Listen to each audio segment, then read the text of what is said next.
මේ තියෙන්නේ ඩොලර් ලක්ෂ 6ක් වටිනා ගෙයක්. මේකේ ඕගලන්ට ඕන කරන ඔක්කොම টොප් ක්ලාස් ෆීචර්ස් තියෙනවා. අපි ඊට පස්සේ මේ ගෙදර කම්පෙයාර් කරනවා ඩොලර් ලක්ෂ 4මාරක මිඩ් රේන්ජ් ගෙයක් එක්ක සහ ඩොලර් ලක්ෂ 3මාරක් වටින බේසික් ෆීචර්ස් තියෙන ගෙයක් එක්ක. එහෙනම් අපි ඇතුළට ගිහලා කම්පැරිසන් එක පටන් ගමු. මේ තියෙන්නේ 350k බේසික් හවුස් එක. අපි මේක ඇතුළට ගිහලා මේකේ තියෙන ෆීචර්ස් බලමු. මේ ගෙදර 29 ස්ක්වයර්ස් හවුස් එකක්.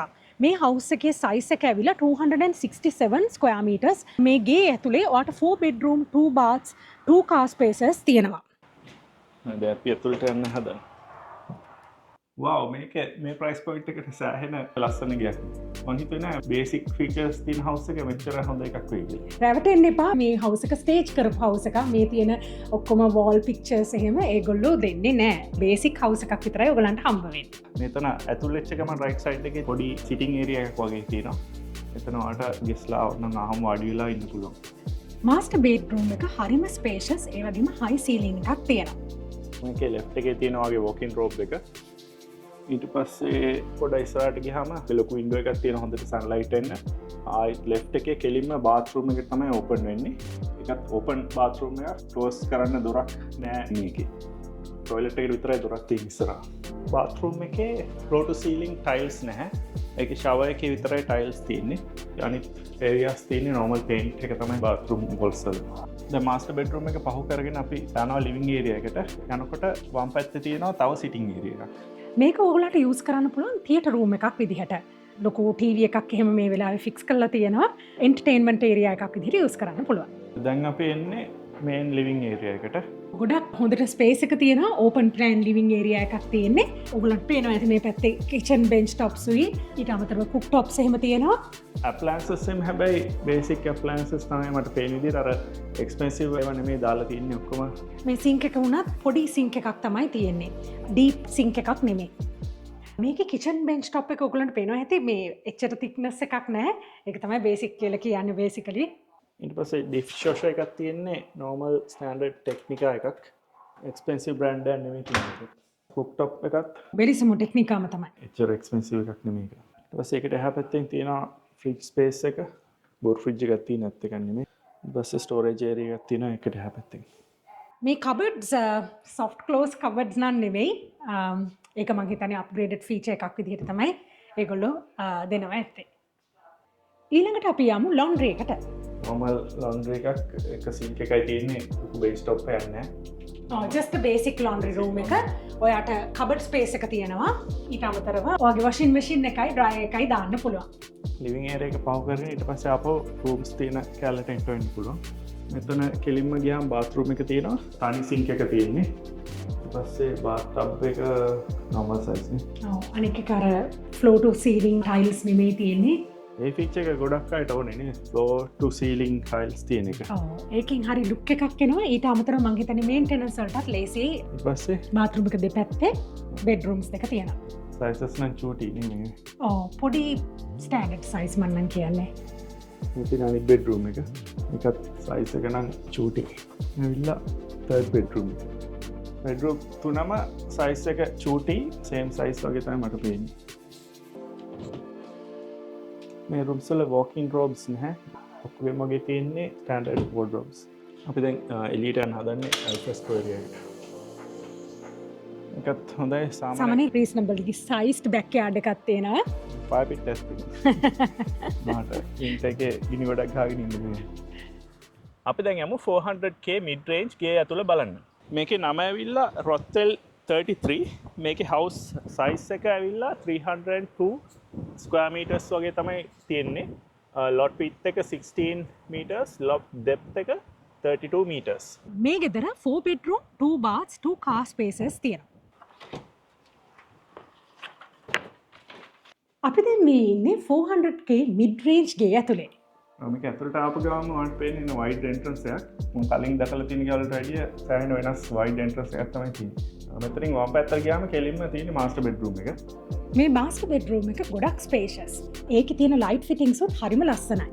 master bedroom එක දකුණු පැත්තට ගියාම තියෙන්නේ bathroom එක. ඒකත් full open bathroom එකක් තමයි තියෙන්නේ. normally අපේ නිකන් දොරක් වගේ දාලා තියෙන්නේ. මෙතන වයිඩ් ස්පේස් එකක් ඕපන් කෙලින්ම බාත්රූම් එකට මාස්ටර් බෙඩ්රූම් එක ඕපන් වෙනවා. මෙතන ගියාම තියෙන වෝක් ඉන් රූම් එක. ඒකත් සෑහෙන ස්පේෂියස් එකක් තමයි තියෙන්නේ.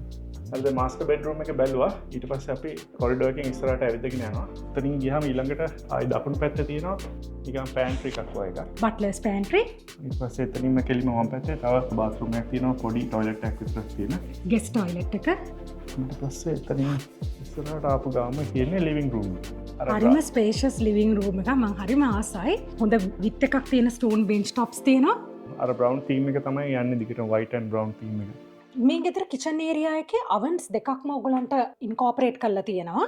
ඊට අමතරව ඔයගලන්ට ලොකු ඩබල් ඩෝර් ෆ්‍රිජ් එකක් මෙතනට ෆිට කරන්න පුළුවන්. ඊට අමතරව මම ගොඩක්ම ආස කරන දෙයක් තමයි මේ කිචන් ඒරියා එකේ තියෙන මේ කබඩ් ස්පේසස්. අනික් එක මේ කිචන් සින්ක්ස් පවා හුඟක් ඩීප් කිචන් සින්ක්ස් තියෙනවා. ඔයාලට හොදනකොට එහෙම හරිම ලේසි මේ වගේ ලොකු කිචන් සින්ක්ස් තියෙනකොට.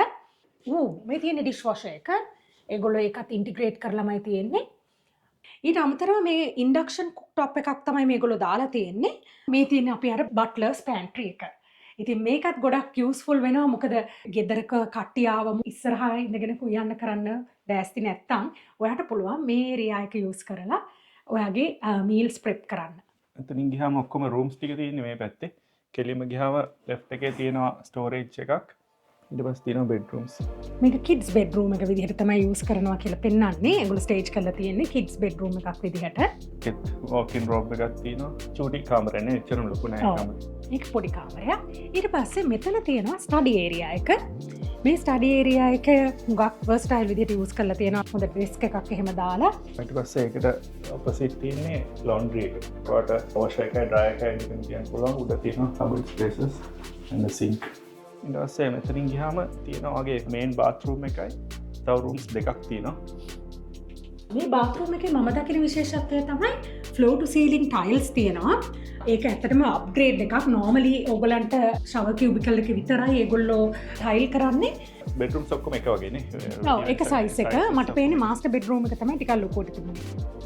ඇත්තට මේ හවුස් එකේ මේ ඔක්කොම ෆර්නිචර් තිබ්බට මේකට කියන්නේ අපි ස්ටේජ් කරනවා කියලා. මේවා හවුස් එක ගන්නකොට මේ TVs, couches ඒවයි නෑ. ඒවා මේක නිකන් ඩිස්ප්ලේ කරන්න දාලා තියෙනවා විතරයි. ඔයාලට හවුස් එක විතරයි එන්නේ මේක සල්ලි දීලා ගන්නකොට.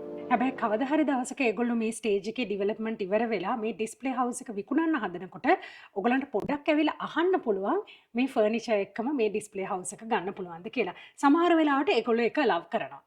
අනික් එක තමයි මම මේක දකින්නේ මේ ඕපන් ප්ලෑන් ලිවිං ඒරියා එක එලියට විවෘත වෙන්නේ ඇල්ෆ්‍රෙස්කෝ එකකට. මෙතන ලස්සන තියලා තියෙන අවුට්ඩෝර් සිටින් ඒරියා එකක් වගේ ඔයාලට සමයකේ යූස් කරන්න පුළුවන් ස්පේස් එකක් ඒක. අපි දැන් ඉන්නේ 600k house එක ඇතුලේ. මේකේ 47 squares house එකක්. ඒ කියන්නේ roughly 428 square meters වගේ තියෙන්නේ. මේකේද ඔක්කොම bedrooms 4යි bathrooms 4යි carports දෙකක් තියෙනවා. අපි දැන් එන්ටර් වෙච්ච ගමන්ම අපිට පේනවා අපේ දකුණු අත පැත්තෙන් තියෙන්නේ සිටින් ඒරියා එකක්. ඒකත් එන්ටර්ටේන්මන්ට් ඒරියා එකක් විදිහට යූස් කරන්න පුළුවන්. ඊට කලින් තියෙනවා ආයි දකුණු අත පැත්තේ ස්ටඩි එකක් වගේ පොඩි. එතනත් තවට ස්පේස් එකක් තියෙනවා ඔෆිස් රූම් එකක් වගේ යූස් කරන්න. අපි යමු තව ටිකක් ඉස්සරහට කොහොමද මේකේ මොනවාද අනිත් ඒවායි නැති ෆීචර්ස් තියෙන්නේ කියලා top of the line house එකේ. අනිත් එකකවත් දැක්ක නැති ෆීචර් එකක් තියෙනවා මේකේ. ඒ තමයි මේ ෆයර්ප්ලේස් එක. ඊට අමතරව මේ ෆීචර් වෝල් එකත් හරි ලස්සනයි. ගෙස්ට්ස් ලව එන්ටර්ටේන් කරන්න අයිඩියල් ප්ලේස් එකක්. එන්ටර්ටේන්මන්ට් ඒරියා එක පහු කරගෙන යනකොට කෙලින්ම වම් අත පැත්තේ තියෙන්නේ අපේ ලොන්ඩ්‍රි එක. මේක වෙනස තියෙන්නේ මෙතනක් තියෙනවා ටයිල්ස් කරලා උඩට. ඔව් ඒක මම හිතන්නේ අප්ග්‍රේඩ් එකක්. වව් මෙතන තියෙනවා ඊට පස්සේ රයිට් සයිඩ් එකේ ලස්සන ස්ටෙයාකේස් එකක්. ඒක වුඩන් ස්ටෙයාකේස් එකක්. හුඟක් හොඳ විත් එකක් තියෙන ස්ටෙයාකේස් එකක්. මේකෙන් උඩට යන්න ඉස්සෙල්ලා පල්ලෙහා ටික කවර් කරලා එමු. ඊට පස්සේ අපි උඩට ගිහලා බලමු උඩ තියෙන කාමර මොනවද කියලා. ඊට පස්සේ තවත් ඇතුළට යනකොට ලිවිං ඒරියා එකට ලෙෆ්ට් එකේ තියෙනවා ගෙස්ට් බාත්රූම් එක. ඒකත් සෑහෙන අප්ග්‍රේඩ් එකක් කියලා පේනවා අනිත් ඒවාට කම්පැරටිව්ලි. ටයිල් එක එහෙම හුඟක් වෙනස් නේද? ටයිල් එක වෙනස්, ෆීචර් ටයිල් එකක් තියෙනවා. අනිත් එකට වැඩි ලොකුයි මේ බාත්රූම් එක. අද අපි එන්ටර් වෙන්නේ මේකේ තියෙන මේන් ලිවිං ඒරියා එකට. ඒක නම් මාර ස්පේෂියස්. ඒකත් ඕපන් ප්ලෑන් ලිවිං ඒරියා එකක්. ඔයගලන්ට පේනවා ඇති. ඒකත් එක්කම තියෙන්නේ ඩයිනින් ඒරියා එක සහ කිචන් එක. තුනම කනෙක්ට් වෙනවා. ලිවිං ඒරියා එකයි ඩයිනින් එකයි කිචන් එකයි තුනම එකට තියෙන්නේ. ඊට පස්සේ රයිට් සයිඩ් එකේ තව සිටින් ඒරියා එකක් තියෙනවා. මේක ඔයගලන්ට තියටර් රූම් එකක් විදිහට යූස් කරන්න පුළුවන්. එන්ටර්ටේන්මන්ට් ඒරියා එකක් විදිහට. ඔයගලන්ගේ ගෙස්ට්ලා ආවම මොන හරි මූවි එකක් බලන්න ඕන නම් කට්ටියට එකතු වෙලා මෙතන එන්ජොයි කරන්න පුළුවන්. අනිත් එක තමයි මේක ඔක්කොම කිචන් ඒරියා එකේ වින්ඩෝ එක දිග වින්ඩෝ එකක් තියෙන්නේ. හොඳට ලයිටින් එනවා මුළු හවුස් එකටම. බෙන්ච් ටොප් එක මැද අයිලන්ඩ් බෙන්ච් ටොප් එකක් තියෙන්නේ. ඒ වගේම thickness එක හුඟක් වැඩි. අප්ග්‍රේඩඩ් බෙන්ච් ටොප් එකක් තමයි දාලා තියෙන්නේ මේකට. වෙන විදිහට මේ ඔක්කොම ප්‍රීමියම් ඇප්ලයන්සස් තමයි දාලා තියෙන්නේ. මේ ඇවිල්ලා තියෙන්නේ බට්ලර්ස් පැන්ට්‍රි ඒරියා එකට. මේක ඇතුලේ වට ඇවිදින්න පුළුවන් නිකන් ලොකු ඒරියා එකක් තමයි තියෙන්නේ බට්ලර්ස් පැන්ට්‍රි එකට. එලියත් ඩයිනිං ඒරියා එකක් තියෙනවා. අපි අනිත් ගෙවල් දෙකේ දැකපු නැති තරම් ඊට වඩා ටිකක් වැඩියෙන් ස්පේස් එක තියෙන හොඳ බෑක්යාර්ඩ් එකක් තියෙනවා. ඊට අමතරව අවුට්ඩෝර් ෆයර්ප්ලේස් එකකුත් තියෙනවා. ඔව් වින්ටර් එකේදී එහෙම හොඳයි. මොන දැන් අපි උඩ තට්ටුවට යන්න හදන්නේ. අර හයි සීලින් තියෙන එක ගැන හොඳට තේරෙනවා ඒ ගේ ස්පේස් එක හොඳට වැඩි වෙලා තියෙනවා කියලා මේ හයි සීලින්ස් නිසා. උඩ තට්ටුවට ආපු ගමන් ලොකු ස්පේස් එකක් තමයි එන්ටර් වෙන්නේ කෙලින්ම. ඊට පස්සේ එතනින් තමයි වටේට බෙඩ්රූම්ස් වලට යන්න තියෙන්නේ. දැන් අපි මේ දකින්නේ ස්ටඩි ඒරියා එක. මේ ස්ටඩි ඒරියා එක හුඟක් ලොකුයි. අද කාලේ ගොඩාක්ම ලොකුම වැදගත්කමක් දෙන්න ඕන අපේ ස්ටඩි ඒරියා එකට. මොකද දැන් ගොඩක් අය working from home නිසා මේ ඒරියා එක හරිම ඉම්පෝටන්ට්. ඊට පස්සේ එතනින් දකුණු අත පැත්තට ආපහු තව සිටින් ඒරියා එකක් තියෙනවා. ඒකත් අර ටීවී එකක් එහෙම තියලා ටීවී බලන්න පුළුවන් එතන.